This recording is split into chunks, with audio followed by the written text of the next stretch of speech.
நம்ம ஊர்ல பலன்னு இருந்தாதான் என்னமோ பொண்ணுல இருந்து போண்டா கோழி வர நம்ம ரசிக்கிறோம், சாப்பிட்றோம். பிராய்லர் கோழி ஜெர்மனியிலிருந்து இந்தியாவுக்கு இறக்குமதி செய்யப்பட்டதுதான்.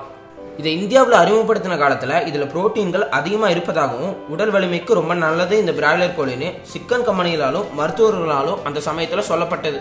90களில் இதை எதிர்த்து யாராவது பேசினா அறிவியலே நீ குறை சொல்றியா அப்படின்னு கேட்பாங்க. ஆனா இப்போ பிராய்லர் கோழினால ஏற்படுற தீமையை பத்தி மக்கள் கிட்ட விழிப்புணர்வு ஏற்பட ஆரம்பிச்சிருக்கு. இந்த பிராய்லர் கோழி எப்படி உருவாகுது, அதை சாப்பிட்றதுனால வர தீமைகள் என்னென்னு பார்க்கலாம். 6 மாசத்துல வளர்ச்சி அடைய வேண்டிய கோழிகள் வெறும் 40 நாள்ல முழு வளர்ச்சி பெறுவதா சொல்லப்படுது. இவ்வளவு வேகமான வளர்ச்சிக்கு சிக்கன் தயாரிப்பாளர்கள் 12 விதமான கெமிக்கலை கோழிகளுக்கு செலுத்துறாங்க. அது மட்டும் இல்லாம கோழிகளுக்கு நோய் தொற்று வராம இருக்க அதிகப்படியான ஆன்டிபயோட்டிக் மருந்துகளை கொடுக்கறாங்க.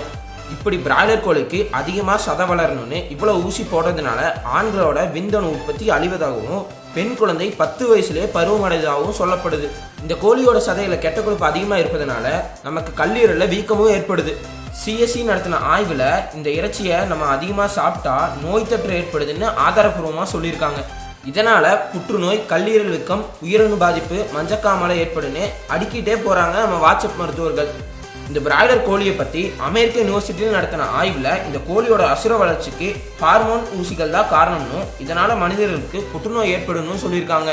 இதை தொடர்ந்து உணவா சாப்பிட்டு வர இந்தியர்கள்ல 100க்கு 65 பேர் கல்லீரல் வீக்கத்தினால பாதிக்கப்படுறாங்கன்னு இந்த ஆய்வு முடிவுல சொல்லியிருக்காங்க.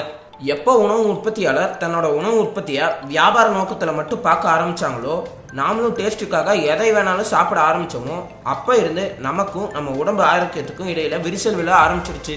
அடுத்த வீடியோ பார்க்கறதுக்கு முன்னாடி கீழே இருக்கிற சப்ஸ்கிரைப் பட்டனை கிளிக் பண்ணி எங்க தமிழ் கேர் சேனலை மறக்காம சப்ஸ்கிரைப் பண்ணுங்க.